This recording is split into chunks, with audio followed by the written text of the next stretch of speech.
Buenas tardes, hoy es martes 20 de abril, bienvenidos a Cumbres, un proyecto de la Sociedad Española de Farmacia Hospitalaria con el apoyo de Sanofi, un proyecto en el que diseñar el futuro de la farmacia hospitalaria.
Esta tarde ascendemos una nueva cumbre, en este caso es el Aneto, y es la cumbre del liderazgo y del equipo.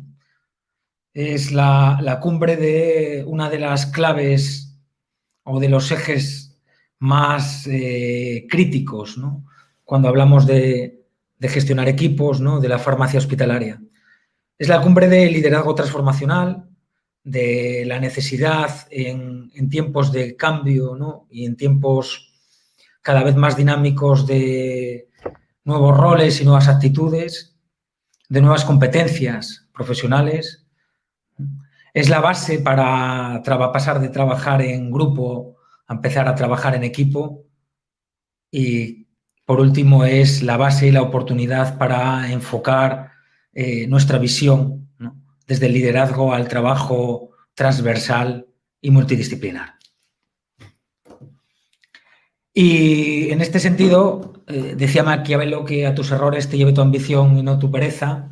Vuélvete fuerte para aventurarte en empresas valientes, no para resistir el sufrimiento. Y estas son las claves que vertebran el liderazgo, ¿no? Tal y como lo entendemos, tal y como lo visionamos y tal como visualizamos a la farmacia hospitalaria dentro de este bonito ámbito y contexto en el que todos trabajamos, que es el del sector sanitario, ¿no? Que es el de la sanidad, que es el de las personas. Y esta tarde tenemos la oportunidad de compartir cumbre con dos invitados de lujo. Vamos a pasar a presentar a nuestro primer invitado, es Pedro Acosta. Buenas tardes, Pedro. Buenas tardes, David. Pedro en la actualidad es farmacéutico hospitalario, fue jefe de servicio de farmacia hospitalaria en el centro, en el hospital que es la Agencia Sanitaria de Poniente, de la que hoy es gerente. Y bueno, creo que es un elemento muy revelador y también que tenemos la oportunidad de compartir esta tarde de lo que es el liderazgo y de empoderarnos, ¿no? Como farmacéuticos para poder liderar el futuro, ¿no? Y que está en nuestras manos, no solo en perfiles que parece que están un poco destinados a lo que somos, sino a muchísimas otras cosas, ¿no? ¿Pedro? Sí, sin duda. Yo quería comenzar por agradecer a la Sociedad Española de Farmacia Hospitalaria por mantener esta iniciativa, que creo que, bueno, está teniendo un gran éxito todas las subidas a tantas cumbres que lleváis subiendo. Al equipo de Petri por hacerlo realidad y a Sanofi por el apoyo logístico que ha puesto para que se puedan producir. Por supuesto, también quería agradecer a todos los asistentes que estaréis conectados por ahí. Bueno, la verdad es que vivimos en un mundo de constante videoconferencia y enganche a una pantalla y tiene mucho mérito el que aguantéis también ahí a las 6 de la tarde un ratito. Y por último, estoy encantado de compartir mesa con la ponente que comentarás después. Para mí es un auténtico lujo compartir con ella mesa y, bueno, para mí es una referente en la profesión y, bueno, encantado de compartir con vosotros este ratito. Fantástico, Pedro. Pues damos paso también a nuestra segunda invitada, ¿no?, de cumbre, que es María Sanjurjo. Buenas tardes, María. María es... Hola, buenas tardes. Jefa de servicio del Hospital General Universitario Gregorio Marañón y creo que ambos representáis un poco la evidencia, ¿no?, la verdad de lo que es el liderazgo, ¿no? Entonces me gustaría un poco... Sí, yo creo que todo es... al final el liderazgo no es una cosa en la que uno se levante diciendo que soy un líder, ¿no? Soy un líder y al final el liderazgo es algo que se gana, ¿no? El liderazgo es algo que te dan los demás, que se adquiere porque uno quizás reseña una escala de valores, no valores, sino una escala de valores, ¿no? Y cuando uno gestiona equipos y mantiene una escala de valores, pues al final se convierte en la mayor parte de las ocasiones en un faro en la que no solo en el propio hospital o en el centro donde está, sino alrededor se convierte en un faro en el que todos nos refleja, nos ilumina, ¿no?, y donde queremos llegar, ¿no? Entonces yo creo que ambos, desde vuestros perfiles y vuestras trayectorias, sois, yo creo que es un orgullo, ¿no?, para la farmacia hospitalaria hablar de liderazgo en mayúsculas, ¿no? Me gustaría empezar preguntándoos qué es para vosotros liderazgo, ¿no? O qué tiene que tener un líder o qué es un líder. María. Bueno, lo primero, yo también daros las gracias por haberme invitado a participar aquí. Para mí es un súper lujo poder estar con vosotros esta tarde y daros la enhorabuena a vosotros, a Petri por vuestra realización, a la Sociedad Española de Farmacia Hospitalaria y, por supuesto, a Sanofi por organizar estas jornadas. Os decía que, bueno, he subido todas las cumbres en el pelotón, oyéndolo desde mi casa, sentada, y para mí ha sido una experiencia totalmente inspiradora y enriquecedora. Y yo os doy la enhorabuena. Y estar con Pedro es un honor, con todo un gerente farmacéutico de hospital. Y aparte de todo, yo trabajé en 3 hospitales andaluces, o sea que viví 8 años de mi vida desde los 24 a los 32 en Andalucía. Y soy, además de gallega, madrileña, desde luego... Soy andaluza también de adopción y espero algún día pasar largas temporadas con ellos. Me encanta su tierra y me encantan mis colegas andaluces. O sea que gracias. Pues me preguntabas qué es un líder para mí, un liderazgo. Sí. A ver, es complicado, ¿no?, de definirlo, pero yo creo que un líder es una persona que dirige un equipo o una organización para conseguir una serie de objetivos que previamente han fijado y que cuenta, pues, con un equipo, con una cultura, con unos valores o con un plan estratégico, ¿no? Esa es la definición como pelada de líder, ¿no? Pero yo creo que es un error si solo nos quedásemos con esto, ¿no? Porque un líder realmente no puede ser nunca un mero transmisor de instrucciones, ni puede estar absolutamente enfocado a conseguir buenos resultados. Yo creo que el enfoque que tiene que hacer un líder es facilitar el desarrollo de las personas que están trabajando con él, hacerles crecer, promover su creatividad, promover que sean innovadores, que tengan pensamientos disruptivos y, en definitiva, que sean felices y intentar conseguir la mejor versión de cada una de las personas que trabajan contigo. Es que yo vengo, claro, llevo 40 años en la profesión, he visto muchos tipos de líderes, la verdad, he tenido bastante suerte con mis jefes antiguos, pero sí es cierto que tenemos que pasar del liderazgo totalmente autoritario, que eso yo creo que no funciona para nada, y meternos en un liderazgo que desarrolle talentos y, de alguna manera, en un líder, no sé si decir coach o mentor, son términos que ya a mí se me escapan un poco de mi cabeza, ¿no? Pero los entiendo perfectamente el significado, ¿no? No hay mejor cosa que pueda hacer un líder que mimar y desarrollar a su equipo, ¿no?, para conseguir buenos resultados. Las herramientas es lo más importante, las personas. Es que la verdad es que el futuro está hecho, el problema de la solución está siempre en el mismo sitio, ¿no?, en las personas, ¿no? Los adultos tenemos a veces decía siempre hablábamos, ¿no? Yo siempre comento que los adultos siempre cambiamos para peor, ¿no? Que al final el que es más cabezón se convierte en más cabezón, el que es más terco, el que es más metódico al final, ¿no? Y que también los adultos aprendemos por imitación, ¿no?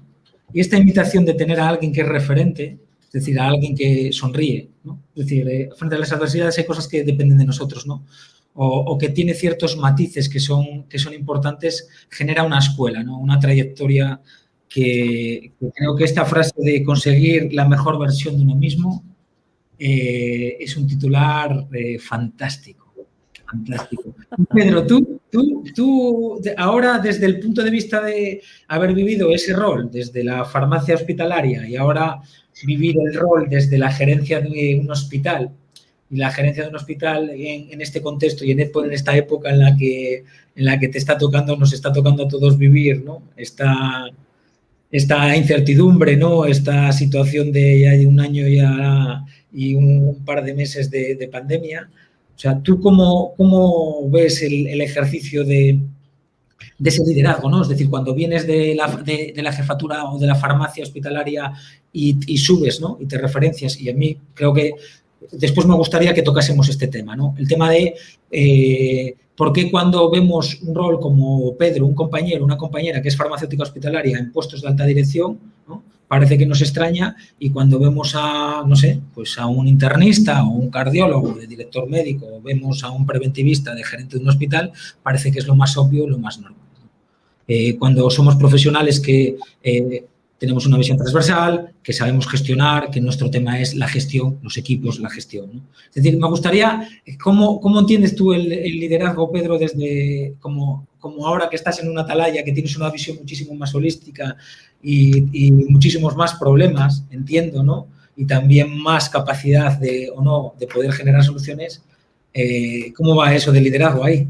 Bueno, yo no sé si tengo más problemas o no. Yo creo que los tengo diferentes a los que tenía antes o a los que tiene cualquier profesional. Creo que la responsabilidad que tiene un jefe de servicio o cualquier profesional es suficientemente alta y el hecho de pasar a otro puesto, bueno, te cambia un poco. Evidentemente la visión es diferente. Yo, si de algo puedo presumir en este año, 2 años y medio largo de andadura en la dirección, es la visión diferente y, bueno, el salir de la farmacia para poder ver el hospital desde otro punto de vista.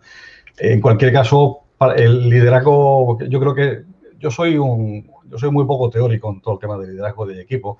Es cierto que me gusta leer mucho, pero al final creo que el liderazgo es un tema de actitud vital. El líder vive siendo líder y creo que tampoco debería notársele demasiado. No me gustan las grandes hazañas. Yo intento, bueno, María comentaba modelos de liderazgo, ha comentado modelos coercitivos, hay muchísimas teorías sobre eso. Yo prefiero manejar en modelos más humildes, modelos más centrados posiblemente en valores, ¿no? Yo creo que al final de lo que se trata es de influir y de motivar a los profesionales para que al final hagan lo que para el sistema es mejor. Pero no porque tú se lo dices, sino porque al final consigues que ellos lo entiendan y que ellos se convenzan de ello. Y también yo estoy muy de acuerdo con lo que ha comentado María. Yo creo que una de las principales tareas de un líder es crear más líderes. Debemos ser fábricas de líderes y yo en eso estoy totalmente satisfecho de cómo vamos trabajando en la agencia. Bueno, porque hemos creado un gran equipo de profesionales en el ámbito directivo y en el ámbito de mando intermedios con el que yo estoy especialmente satisfecho y creo que se está consiguiendo, bueno, algo que me parece muy importante. Al final la gran figura del gran líder no es tan necesaria en las organizaciones si todo el resto ha entendido su misión. Y sobre todo si todo el mundo entiende que al final es cuestión de sustituir el famoso yo por el famoso o menos famoso nosotros, que es algo que también me obsesiona especialmente cuando hablo con el equipo directivo o hablo con mandos intermedios. Y en los hospitales se respira eso con cierta frecuencia, ¿no? Al final trabajamos de forma un poco aislada, donde nos interesa solo nuestra parcelita de trabajo, pero bueno, el resultado final de nuestro producto asistencial tiene que pasar por olvidarse un poco del yo para coger el nosotros. Y sobre todo, bueno, crear condiciones, María lo decía, crear condiciones para que otras personas se puedan desarrollar. Yo puedo poner un ejemplo, quizá por suavizar, por relajar un poco la conversación. Yo recuerdo cuando me nombraron gerente de la agencia, hubo una cosa que no me preocupó nunca, nada. Y recuerdo pasar una época mala en mi vida porque, bueno, aquello fue un cambio inesperado y sorpresivo totalmente. Y si algo nunca me preocupó fue la farmacia, porque sabía que tenía relevo más que suficiente. Tenía un líder dentro de la farmacia y, bueno, el cambio fue, María Ángeles, te quedas con el servicio y, bueno, María Ángeles evidentemente aceptó. Y, bueno, también creo que parte de nuestro trabajo es ir dejando esa huella, esa semilla, permitir que la gente pase del simple, bueno, no simple, del mero operativo al que una visión un poquito más amplia, ¿no? Y los dos creéis, que esta pregunta para los dos, ¿no? Desde vuestra perspectiva de cimentar el liderazgo, ¿no? Es decir, la fase el elemento probablemente es una cuestión subjetiva, ¿no? Como las opiniones.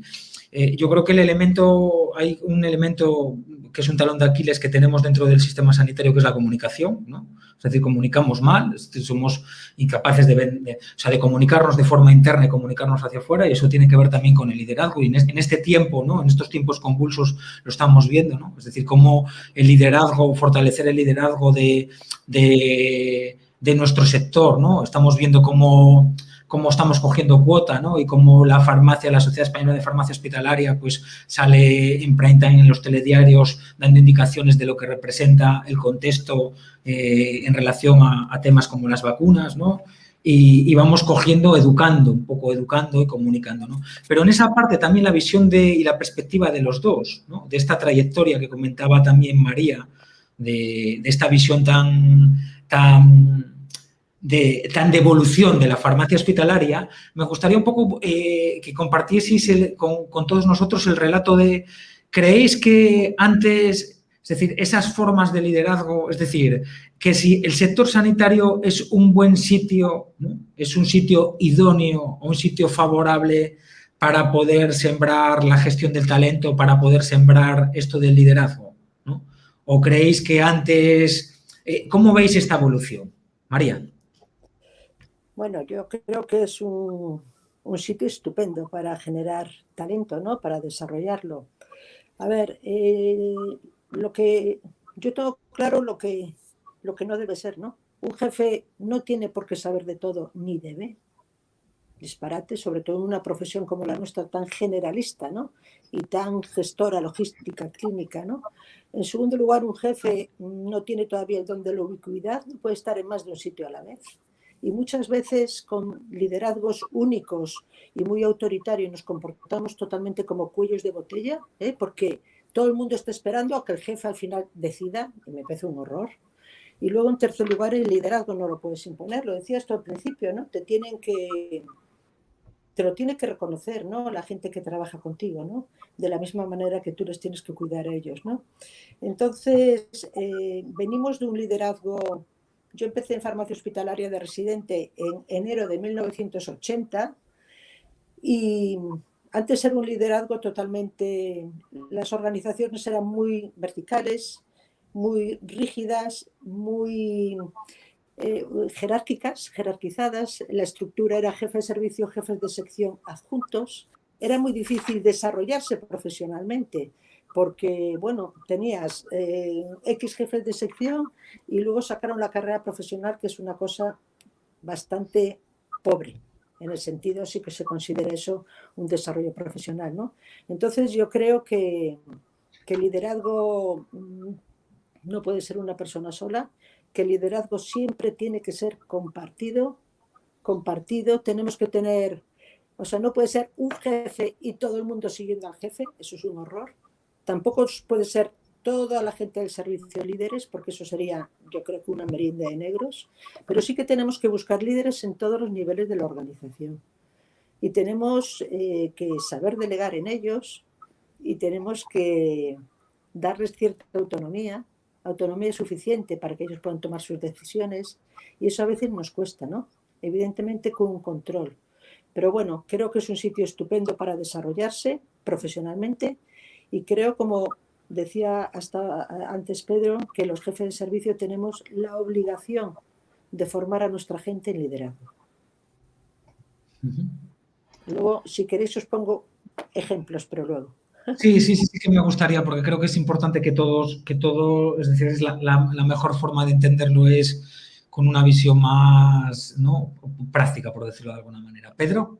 Sí, yo estoy totalmente de acuerdo con lo que comenta María. Yo creo que, bueno, desde luego el sistema sanitario es un sitio maravilloso para gestionar y manejar talentos, sin duda.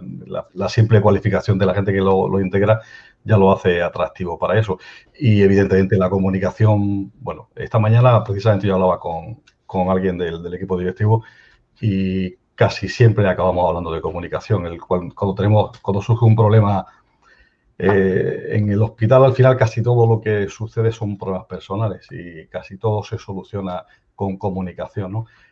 Creo que debemos de implementar claramente un liderazgo transformacional, como tú comentabas al principio, en el que al final el líder sea un liderazgo conjunto, de equipo, en el que las famosas 5 Cs se hagan realidad.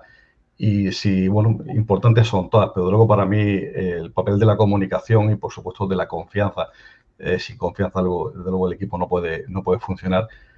Bueno, esa comunicación, como digo, creo que es fundamental para que los objetivos, en el fondo, como decía María, no se trata debemos de intentar romper esa barrera vertical que hemos tenido clásicamente en los hospitales, en todas las estructuras en realidad.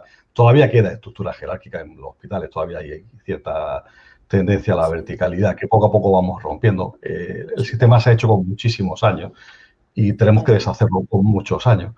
Y además tenemos que hacerlo con pequeñas cosas, con pequeños gestos. La gente al final va mimetizando situaciones que tú vas haciendo que además tú crees que no tienen efecto y, bueno, te das cuenta que poco a poco el hospital, en concreto el mío, bueno, pues se va llenando de un espíritu diferente. Y, bueno, en el fondo creo que de eso es de lo que se trata todo este tema del liderazgo. Yo me obsesiona mucho el tema de la cultura de empresa, del sentimiento de pertenencia. Creo que un buen liderazgo transformacional hecho realidad genera muchísima satisfacción en el profesional, muchas veces más que un sobresueldo, más que un día de posición. Sin ninguna duda. Sí, y bueno, y eso además genera ese efecto marca, lo que nosotros llamamos aquí nuestro hashtag Somos Poniente. Pequeños gestos son los que al final van haciendo que el hospital se mueve en una dirección o se mueve en otra, ¿no? Y yo también os comentaré ahora una anécdota, porque además es de hoy y me he quedado un poco de piedra cuando la he leído y os la voy a comentar cuando se hagas un poquito más adelante. Creo que tenemos tiempo. Nos comentaban ahí compañeros que están escuchándonos y que están participando dentro del chat. Juan Carlos comentaba que y me gustaría, porque me parecía muy interesante lo que comentaba, ¿no? Es decir, que se requieren, dice, hay distintos tipos de líderes con capacidades innatas algunas y otras aprendidas, ¿no? Opino que en cada etapa se necesita un líder diferente. Sí que es verdad que hay ciertas capacidades que son innatas, ¿no? El que es elocuente, ¿no? El que es asertivo. Hay ciertas capacidades que son innatas, ¿no? Que ya desde chiquitito dices, este chico, esta chica, ¿qué inteligencia emocional tiene, ¿no? O qué capacidad tiene de generar. Pero ¿consideráis que a lo largo de vuestra trayectoria profesional, de vuestro periplo desde esos primeros contratos y esos 8 primeros años en Andalucía hasta llegar a Madrid, hasta donde estás ahora, igual que Pedro, vuestra visión, ¿no? Porque forma todo. Al final, cada peldaño es la experiencia y la experiencia hace que la visión que tengamos sea cada vez más amplia, ¿no? Y seamos capaces de dar importancia a lo que es importancia y de un poco de priorizar, por decirlo de alguna manera, ¿no? Sí. ¿Creéis que a lo largo, a título personal, ¿no? Un poco reflejando en vuestras experiencias, sí que es verdad esto que nos comentaba Juan Carlos, es decir, que hay ciertas capacidades que cada uno de vosotros podéis tener vinculadas al liderazgo y que a lo largo de estas épocas, igual la primera época de jefes o jefas de servicio requería en el Marañón, ¿no? Pues un tipo de liderazgo diferente que el que ahora María tiene, ¿no? Por la visión, no lo sé. ¿María?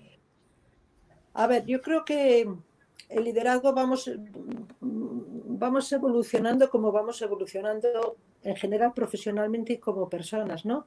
Con experiencia y con el pasar de los años, pero yo creo que el liderazgo es diferente según la persona con la que estés tratando. Cada persona necesita un traje a medida y un tratamiento a medida. Cada persona tiene unos defectos, unas virtudes, unos anhelos, unas expectativas y yo creo que, bueno, te vas haciendo con el tiempo más líder o te asusta menos, ¿no?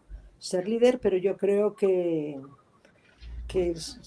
no se cambia personalmente hombre, intentas modular tus defectos e intentas potenciar tus virtudes, ¿no? Pero yo creo que varía más del momento concreto de las personas o el grupo de trabajo concreto con el que estés que el de la situación con la que estés, ¿no? Porque realmente te sale de dentro, es algo, no sé definirlo.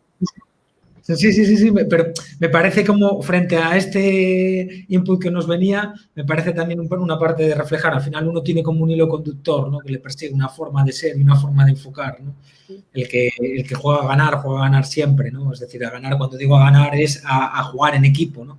Y creo que hay un matiz muy distinto, que por eso os comentaba, sí, creo que yo siempre comento que nosotros trabajamos en un sector que es el sector sanitario, en el que probablemente hay un stock de conocimiento sin igual, no hay otro sector, no hay, es decir, lo tengo claro, no hay ningún otro sector a nivel mundial que tenga el nivel de stock de conocimiento que hay en el sistema sanitario, ¿no? Es decir, cuando hablamos de California y de Silicon Valley, ¿no? Y hablamos de ese funnel que hay un montón de ingenieros, tecnólogos y al final salen los Twitter, los Facebook, ¿no? Las grandes Big Tech, ¿no? Que hay mucho conocimiento. Creo que eso no es, o sea, vinculándolo, ¿no? O asociándolo al sector sanitario en el que somos una cantidad de profesionales que investigan, que innovan, que hacen docencia, es decir, que se preocupan por la docencia, ¿no? Por formar a otros, ¿no? Que se dedican por la asistencia, es decir, que hay un cúmulo de un viaje que cada día requiere un autoaprendizaje y una gestión, es algo único, ¿no? Entonces, en ese sentido, un poco, Pedro, ¿tú cómo compartes esto de que tu perfil o tu rol o tu predisposición del liderazgo, del enfoque ha cambiado en función de...? Bueno, más que cambio, yo creo que uno tiene una estructura más o menos hecha y lo que sí es cierto es que con el paso del tiempo la vas matizando. Y yo creo que lo que sí vamos aprendiendo conforme va pasando el tiempo es en aplicar un porcentaje mayor o menor de un tipo de liderazgo, si queremos hablar del autocrático, del coercitivo, del orientativo, en fin, de todo en la batería de liderazgos que podemos estudiar en los manuales.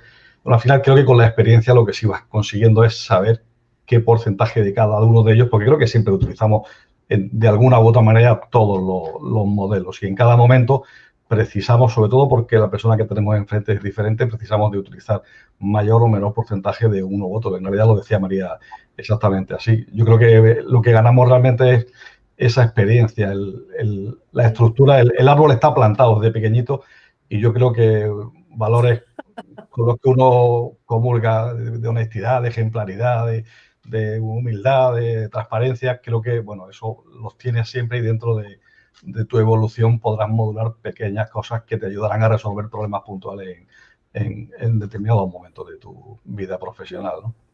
Vinculado tú al principio, Rodrigo, sí. Al principio lo decías tú, la frase que pusiste, ¿no? Que se aprende muchas veces de los errores, ¿no? Se aprende mucho más cuando te equivocas o cuando haces algo que no está bien del todo que de los éxitos, ¿no? Entonces, bueno, pues eso te va moldeando la vida, ¿no? Te va moldeando como persona y te va moldeando como profesional y al final persona y profesional es una mezcla, ¿no? Que hacen un poquito de liderazgo, sabiendo que todos somos autodidactas, que esto no nos lo enseña en la facultad, vamos. No, sí que es verdad, que al final cuando estamos hablando de ciertas competencias y habilidades que no vienen de... ¿no? Que no se adquieren, que es una parte de autoaprendizaje y de autogestión. En este sentido, antes de pasar a que empezásemos un poco más a hablar de esas particularidades, ¿no? y de contarnos un poco más experiencias personales, ¿no? Tal y como te comentaba Pedro, este detalle que decía que le había pasado hoy, ¿no? o temas más puntuales, María, que querías comentar. Me gustaría hacer como un inciso y haceros una pregunta así como rápida a los dos, porque creo que tiene que ver con el liderazgo. A mí me gusta, creo que hablamos mucho de empoderar al paciente, ¿no? Pero tenemos que empoderar a los profesionales. Y para poder hacer ese liderazgo transformacional hay que empoderar a los profesionales, ¿no? Y tenemos que ser, cada vez que se abra la persiana, sentirnos orgullosos de que estamos trabajando en un sector, que estamos trabajando en un tinglao que es único, ¿no? Que tiene que ver con mejorar la calidad de vida de las personas. Entonces, en este sentido, me gustaría haceros como una pregunta rápida, ¿no? Que tiene que ver, que yo creo que también genera contexto. Y en algunas de las cumbres, en función de cómo se dé, pues yo la pregunto, y es, María, ¿por qué eres farmacéutica? Porque me encantaba, bueno, me metí por ciencias porque me encantaba la química, pero no quería hacer solo una carrera de química, me encantaba farmacia. No sabía que existía farmacia hospitalaria, os tenéis que poner en el año 79 cuando acabé yo la carrera, ¿no?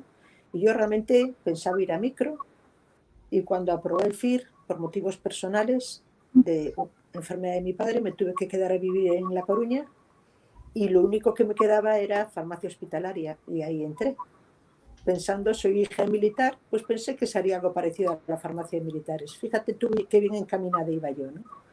Y bueno, encontré mi pasión, ¿no? Mi vida. Y he sido muy afortunada, pero realmente yo no elegí. Me parece que la vida eligió por mí, ¿no? Me dijeron, esta para farmacia hospitalaria, ¿no? Farmacia es una carrera muy bonita. Tenía claro que no quería ser médico porque, no sé, estaba segura que iba a sufrir mucho con el trato con los pacientes, porque yo me meto mucho de pleitos pobres y soy muy empática con las personas que sufren y lo pasan mal, pero sí quería echar una mano y me pareció que desde farmacia a lo mejor podía ayudar a alguien, ¿no? O sea que bien, estoy muy contenta. Qué bueno, ¿no? Porque al final creo que es importante también compartir y conocer un poco el relato de quiénes somos, ¿no? O sea que a mí esta me parece una pregunta muy bonita.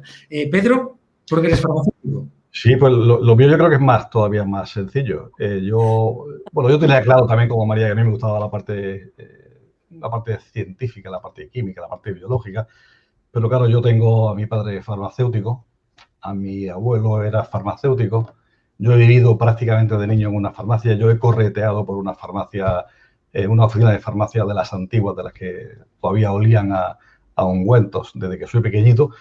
Y bueno, yo lo tenía bastante claro. El gran desastre de mi familia fue cuando decidí orientar mi carrera profesional hacia la farmacia hospitalaria, porque eso no lo acababan de entender, teniendo una farmacia en Granada. Yo soy granadino y bueno, aquello tuvo su dificultad de entendimiento un poco por parte de mi familia, que por supuesto, están encantados de lo que hago.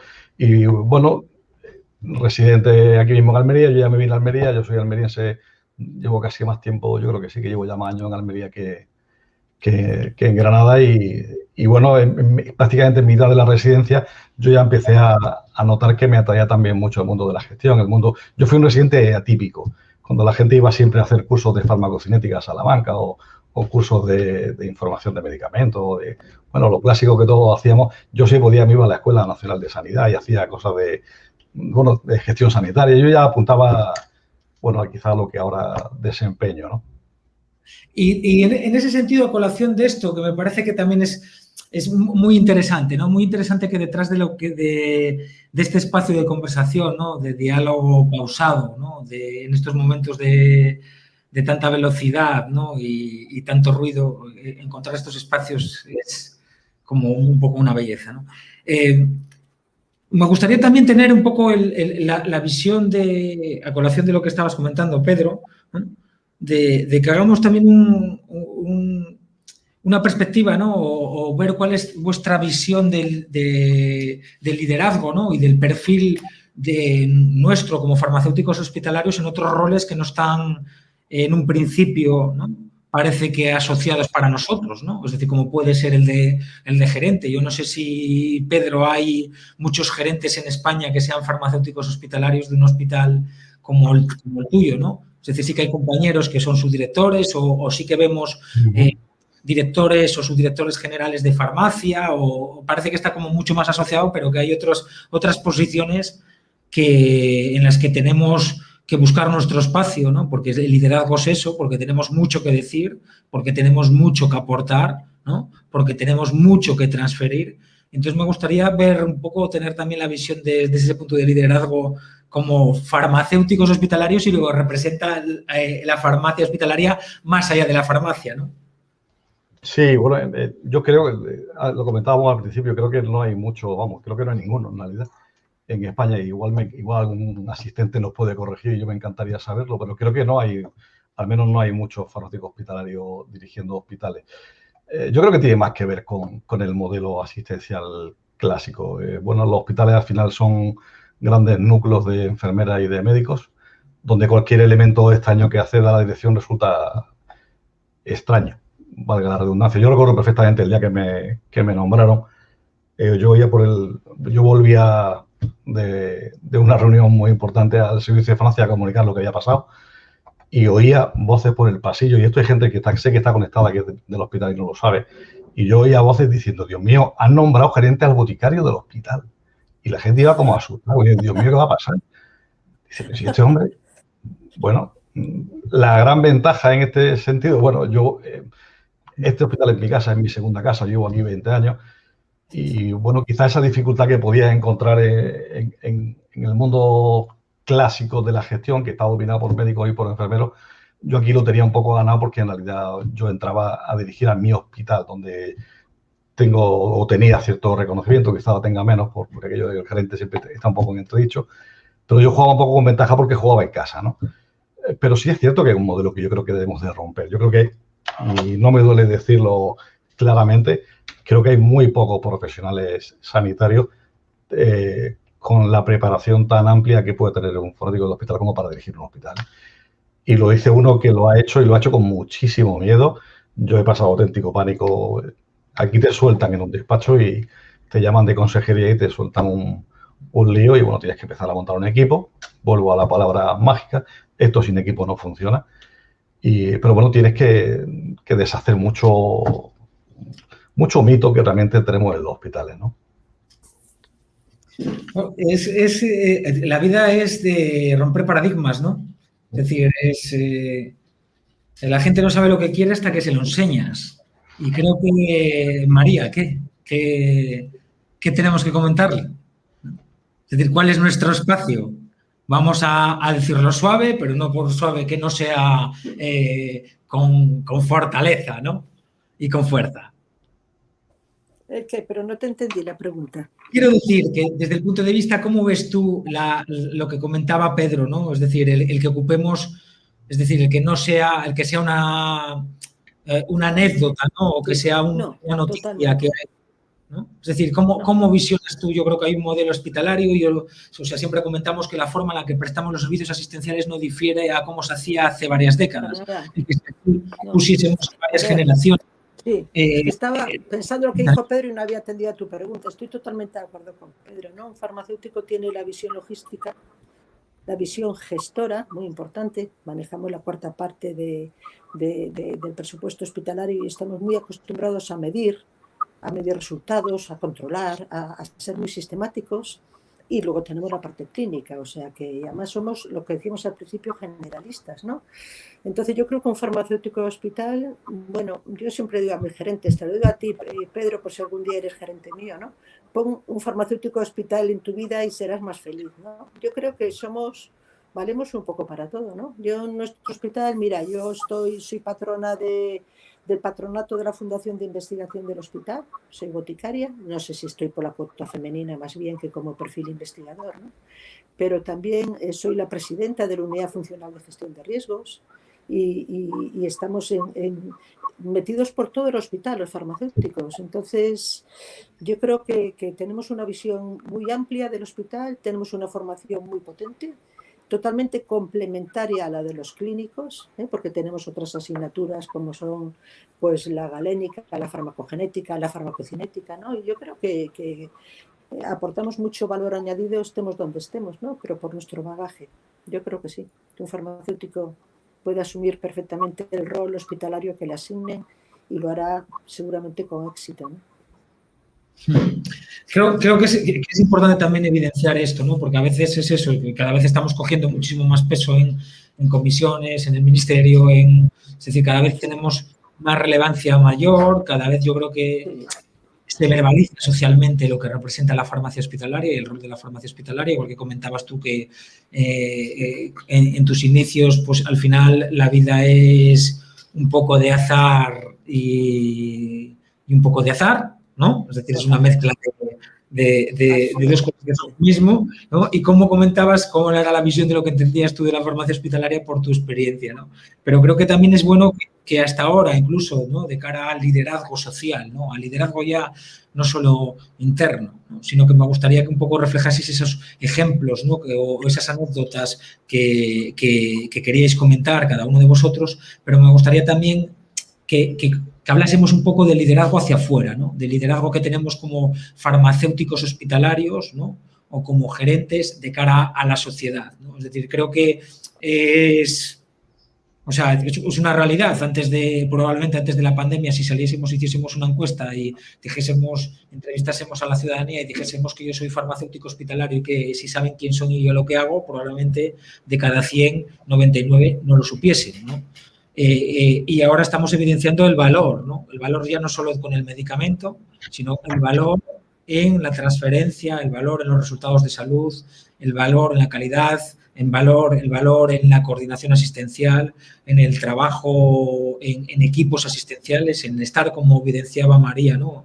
En cualquier espacio, ¿no? Del hospital, en la planta, en urgencias, en todos los sitios, ¿no? Pero me gustaría un poco también ver cómo visualizáis ambos el liderazgo que tenemos como farmacéuticos de cara a la sociedad, de cara hacia afuera. María.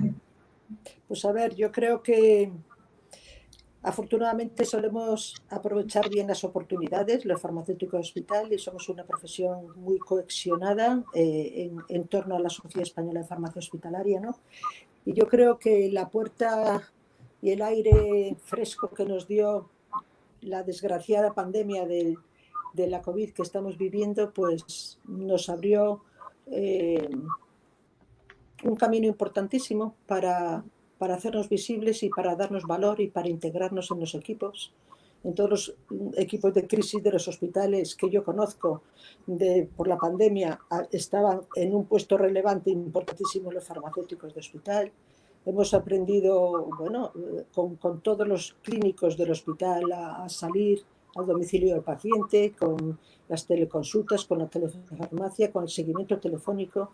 Y yo creo que es un camino imparable, que con la digitalización y la posibilidad que vamos a tener de explotar grandes datos y resultados en salud, lo vamos a poner en valor, que también nos ha costado mucho, ¿no? Demostrar el valor que aportamos en los equipos, y yo creo que es un momento que va a haber un antes y un después, ¿no? El farmacéutico es cada día más clínico, pero también creo que nunca podemos olvidar de dónde venimos, que es de la gestión, ¿no? Y de la logística. Tenemos que tener perfecto el campamento base y luego estar arriba subiendo a la montaña y subiendo a las unidades de hospitalización y estando con pacientes, ¿no? Tenemos que tener nuestras tres patas. Qué bueno ese símil. ¿Pedro? Sí, bueno, yo creo que estamos avanzando mucho en lo que sería ese liderazgo exterior, ese marketing exterior del propio profesional del farmacéutico. Y creo que además la pandemia nos ha traído una oportunidad de oro, la desagradable y desgraciada pandemia. Yo creo que, bueno, ya lo decía Peter Drucker, que la excelencia de un líder o de un equipo, me gusta a mí pensar más, se mide por la capacidad de transformar problemas en oportunidades, y creo que además eso es lo que ha hecho bien la farmacia hospitalaria, como han hecho bien otras especialidades. Y ahora, bueno, a mí me toca también estar al tanto de cualquier especialidad y, no sé, poder pensar yo siempre pienso en la visibilidad que tenía antes de la pandemia el servicio de medicina preventiva, por ejemplo, y salud pública. Había gente que decía, ¿están en el hospital? ¿Cuántos son? ¿Tienen enfermeras? ¿No tienen? Y bueno, creo que todos estamos de acuerdo en que hoy día no podríamos respirar sin el servicio de medicina preventiva, ¿no? Bueno, farmacia no le pasaba eso. Yo creo que ya teníamos una suficiente visibilidad. Bueno, nunca es suficiente, yo creo que era adecuada. Pero sobre todo provocada por la generosidad del profesional, que yo creo que es algo que hay que poner muy en valor, también lo comentabais ante vosotros. Cuando ha hecho falta desarrollarse y poner un especialista en la UCI, lo hemos puesto, sacrificando otras tareas que a lo mejor también eran importantes. Y además hablo de cosas que tengo muy cerca porque las hace la gente de mi servicio de farmacia. Sacrificamos personas para atender mejor al paciente en urgencia, y tenemos un profesional en urgencia. nos embarcamos en temas de telefarmacia, nos embarcamos en cualquier proyecto, en temas, recuerdo, temas de nutrición clínica que quedaban un poco en tierra de nadie. Bueno, yo creo que estamos en muy buena situación. Es cierto lo que decías de que hace un tiempo la gente preguntaba, ¿hay farmacéuticos en el hospital? ¿Y para qué, no? ¿Qué sentido tiene? Eso, gracias a Dios, ya no es tan real, pero nos queda camino todavía que hacer. Y bueno, desde luego, desde mi posición, bien que intento visibilizar el magnífico trabajo que hace, al menos mi servicio de farmacia. Bueno, de hecho, que son mis compañeros, es mi segunda familia, tengo que tenerlos muy presentes siempre, ¿no? Me gustaría un poco que ya estamos ya en la parte ya del ascenso total, que evidenciar esta parte más personal, ¿no? Esta parte de ya subiendo esta cumbre de la Neto. Y me gustaría un poco comentar que pudieseis compartir esas vivencias, ¿no? O esas experiencias, esas anécdotas que tienen que ver con el liderazgo, ¿no? María. Bueno, a ver, yo creo que creo como casi todo el mundo, ojalá, ¿no? En un liderazgo compartido. Yo soy doña delegación, o sea, yo delegar lo sé hacer, yo creo que bastante bien. Siempre digo que puedo ser la única que falte de servicio y no se nota, ¿no? Creo en el liderazgo inspirador de hacer crecer a los demás, y creo en el liderazgo facilitador, que un papel importantísimo de líder es también fomentar las buenas relaciones del equipo.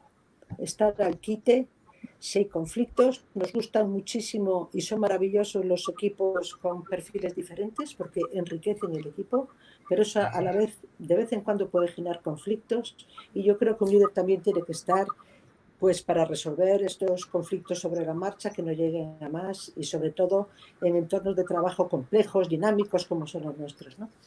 Pero desde el punto de vista de liderazgo compartido, a mí me gusta compartir nuestra experiencia. Nosotros, bueno, cada vez somos una organización más grande. Es muy difícil que la lleve a cabo una sola persona, un jefe de servicio que soy yo, un jefe de sección que es mi buen amigo y colaboradora Ana Herranz, ¿no? Sino que somos muchos, y yo notaba que muchas veces somos cuello de botella, que estamos en un congreso, en una reunión, en la Comisión Nacional, en el Consejo de Farmacéuticos, y que está un poco que cuando vuelves está todo el mundo como esperándote, ¿no? Y era una sensación a veces pues no buena, ¿no? Nuestro servicio está dividido en lo que es actividades clínicas. Los farmacéuticos llevan a los pacientes con continuidad asistencial. Hay otros farmacéuticos que llevan más bien gestión y actividades de elaboración de medicamentos, ¿no? Pero sí es cierto que nosotros, yo me sentía un poco cuello de botella, y me iba de vacaciones y me daba un poco el agobio de qué horror, ¿no? Entonces, bueno, hemos hecho una estructura totalmente transversal, de liderazgo transversal. Hemos creado 6 grupos, le llamamos comités de expertos, que son el comité económico, el de investigación e innovación, el de docencia y desarrollo profesional, el de humanización, muy importante, tanto para pacientes como para profesionales, el de procesos asistenciales integrados y otro de seguridad. O sea, son grupos absolutamente transversales a todo el servicio. Estos equipos nombramos los coordinadores, intentando que a la vez fuese una escuela de liderazgo. Cada coordinador eligió su equipo y eligió un co-coordinador. La media de edad de estos coordinadores es de 42 años, o sea que es muy buena. Están en un momento de su vida estupendo. Ellos tienen la batuta para llevar sus áreas transversales, y hemos creado Ana Herranz y yo un comité ejecutivo que son los 6 coordinadores de estos equipos. De forma que en estos equipos de expertos participan enfermeras, depende del equipo, celadores, auxiliares, sobre todo farmacéuticos. Lo lidera farmacéuticos de 40 más o menos, y luego están en el comité ejecutivo. Entonces yo creo que el servicio va como un tiro, porque tiene muchísima más fuerza cuanto más tiren del carro, ¿no? Y yo creo que es una cosa que estimula, que motiva, que les tienes que dar delegación, que sé que mucha gente oye la palabra delegación y le da un poquito de miedo, pero la gente tiene que tener autonomía para tomar decisiones, y si no le das a las personas margen de maniobra, la motivación se termina. Entonces, bueno, hay que controlarla, hay que reunirse, hablar, y bueno, una experiencia absolutamente saludable para el equipo. La recomiendo. Es que escucharte es que es pura magia, ¿no? Es decir, porque es un poco el reflejo de lo que... No, porque al final tiene que haber también un catalizador en el que uno se dé cuenta que la única forma de ir hacia adelante es sumar, ¿no? Y también a veces, muchas veces, quizás, ¿no? También en el sistema, ¿no? En este tinglado en el que trabajamos todos, también somos mucho de tener libros blancos, documentos de referencia, ¿no? Y nos pasa, a veces tenemos que empezar a dejar de hablar menos y actuar más, ¿no? Y al final, por hablar de liderazgo, las cosas por repetirlas no pasan solas, ¿no? Y al final creo que hay que cundir con el ejemplo, hay que tener ciertos catalizadores que cambien, que ayuden, ¿no? Que faciliten esta forma de transferir, sobre todo que trasladen un mensaje de oportunidad, ¿no? Entonces, yo que conozco un montón de servicios de farmacia hospitalaria, esta visión de uno de los grandes hospitales como es el Marañón y tener esta visión tan transversal, ¿no? Y de este liderazgo tan compartido, creo que es un poco el camino y un reflejo de una forma de hacer diferente en un sistema que tiene las complejidades, ¿no? Que al final también tenemos todos los matices, ¿no? Al fin y al cabo, hacer esto en el ámbito privado, ¿no? En el que alguien puede dilucidar y mover y gestionar los recursos humanos como considere, en el ámbito público, pues hacerlo cuando hay una visión muy estática, muy departamental, ¿no? Es personal estatutario, celador, no sé qué, ¿no? Pues al final la gestión del talento y todo esto tiene sus complejidades, ¿no? Entonces yo creo que compartir también esta experiencia también es un aliciente, ¿no? Un aliciente y una esperanza para todos. O sea que enhorabuena a ti, a Ana y a todo el equipazo. O sea que... Gracias. Eco. Pues a mí me ha encantado mucho también la experiencia de María. Creo que sacar, como decías tú también, lo digo, gente de tantísimo talento que a veces tenemos oculto en el congelador sin utilizar y ponerlo a funcionar, pero de una forma totalmente ordenada y estructurada, creo que, vamos, me parece, bueno, que realmente convertir vuestro servicio en un equipo de alto rendimiento que posiblemente algún teórico podrá definirlo como tal, ¿no? Yo sí quería comentaros, bueno, yo recuerdo una experiencia, vamos, un momento personal, fue el momento del día siguiente de mi nombramiento. Yo recuerdo que, bueno, tú llegas aquí, te sueltan te dicen que eres el gerente del hospital y, bueno, dices, bueno, pues es la verdad.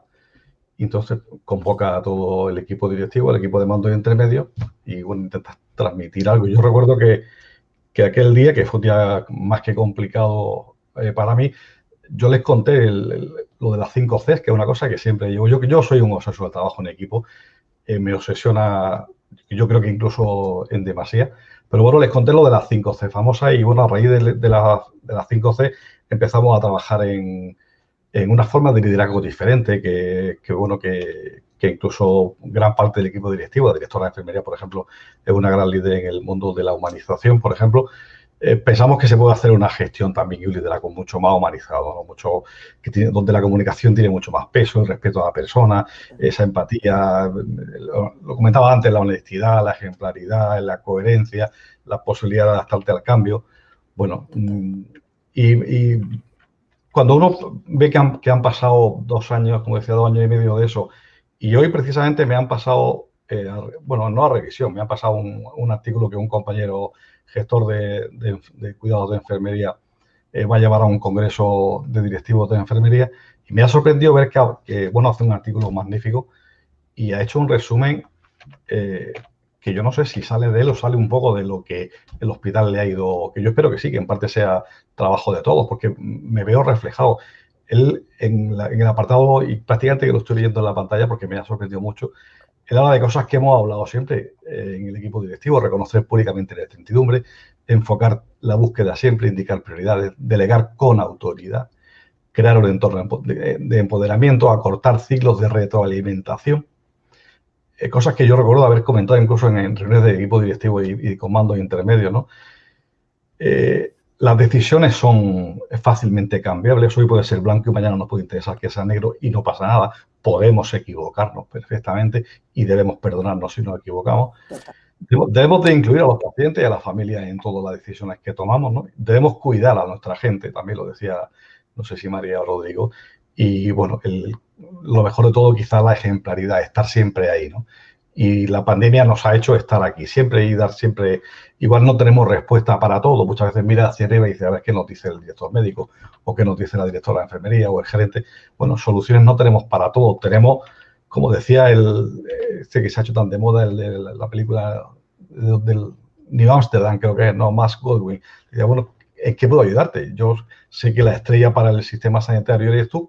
Yo soy un gestor. Dime qué necesitas y intentaremos ayudarte. Y bueno, y parece que algo vamos consiguiendo, ¿no? Que cambiamos un poco la forma de trabajar. No sé si es autoconvencimiento mío, porque soy parte del sistema, o realmente, bueno, notamos como poco a poco todo va cambiando y va cambiando, bueno, en un sentido que nosotros hemos querido que sea así.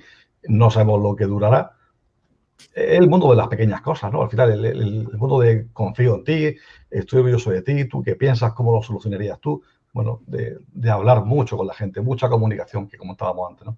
Y a veces no tenemos tiempo ni de comunicarnos. Es la base. Yo creo que es una delicia. Estamos ya cerrando. Se ha pasado ya la hora así como volando, ¿no? De rápido. Y creo que un poco hay como dos titulares que tienen que ver con la parte personalista, ¿no? O cómo las organizaciones van de personas y las personas cuando en torno a ellas construyen, ¿no? Vamos hacia una dirección y cuando no construyen vamos a la dirección esta de que todos van a lo suyo menos yo que vea lo mío, ¿no? Y al final esto es lo que impide que seamos capaces de avanzar, ¿no? Y como creo que la forma de trasladar y de liderazgo es el ejemplo, ¿no? Y estamos en un momento quizás que es muy importante la coherencia, ¿no? La honestidad. Es decir, hay ciertos valores que dentro de una escala, cuando están fijados, cambian una visión, ¿no? Y una visión, como comenta Pedro, de estos 2 años, que genera una actitud y una forma de un constructo dentro de un hospital, ¿no? Y todo el entorno que tiene que ver en esto, ¿no? En buscar ese sentido de pertenencia, sentirse orgulloso, ¿no? Y esto solo se consigue cuando, al fin y al cabo, somos lo que comemos, ¿no? Si bueno, pues estamos malhumorados, pues la gente al final contagiamos ese ruido, y si somos tóxicos, pues al final lo único que hay es toxicidad.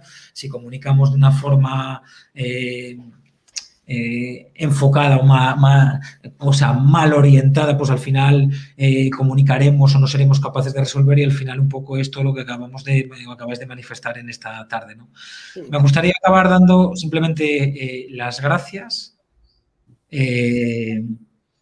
Y las gracias y la oportunidad de disfrutar esta tarde con vosotros, ¿no? Creo que es un lujo para todos los que nos están escuchando y los que nos escucharán, ¿no? Y me gustaría un poco dejar un titular, ¿no? Un titular de cada uno de vosotros, ¿no? Un titular que tenga que ver con cómo visualizáis para estos de 40, de 30 que vienen, ¿no? Que serán los que tengan que tomar el mando de la organización. ¿Qué les diríais? María. Bueno, yo creo que los jóvenes no les interesa tanto la titulitis como el participar en un proyecto bonito y que les estimule, ¿no? A mí me gustaría hablar un poquito, un titular de la coherencia, ¿no? A lo largo de toda esta crisis hemos estado viendo en todas las noticias las críticas de los jefes de servicio y profesionales sanitarios hacia los graves problemas de los sistemas sanitarios públicos, que es la jerarquización, la burocratización, la rigidez del sistema, todo el mundo, contrataciones complicadísimas, sueldos iguales, café para todos. Y demandábamos continuamente y estábamos contentos. Uno de nuestros logros por la tremenda pandemia ha sido participar en la gestión hospitalaria. Y ha sido, o sea, lo que demandábamos siempre, tener un poco de autonomía de gestión. Pues eso es lo mismo a nivel de servicio. Nuestra gente, nuestros compañeros, las personas del servicio nos demandan participar en la gestión del servicio. Estar informados y comunicar todo lo que pasa en el servicio y tener un poco de capacidad de gestión en su trabajo, ¿no? Y yo creo que es así de fácil. Lo que le pedimos nosotros a nuestros gerentes y a nuestras consejerías, capacidad de gestión, participación, que nos deja un poco, ¿no? Florecer y crecer y no tanta burocracia y tanta, ¿no? Uniformidad. Pues eso, yo creo que es lo mismo lo que nos piden nuestros compañeros, ¿no? del equipo. Nada más que eso, que reflexionemos. Una reflexión que es probablemente el talón de Aquiles de esta organización y una de las claves, ¿no?, a resolver, ¿no?, esto del café para todos, la inquietud y la gestión y la adaptación del talento, ¿no?, y buscar encuentros, ¿no?, buscar espacios o buscar entornos que sean capaces de aflorar, ¿no?, de aflorar todos estos valores que ambos atesoráis. O sea que nada, muchísimas gracias, María. Pedro. Nada, un placer. Sí, pues muy brevemente un mensaje para estos jóvenes que tienen que liderarnos ya prácticamente, ¿no?, en muy poco tiempo. Yo me gustaría centrarme en dos temas fundamentales. Uno, la importancia de las actitudes. Yo creo que María también lo decía, no le interesa tanto la titulitis. Yo creo que el conocimiento se le supone cuando vienes con tu diploma, con tu título de licenciado, de doctor, tal.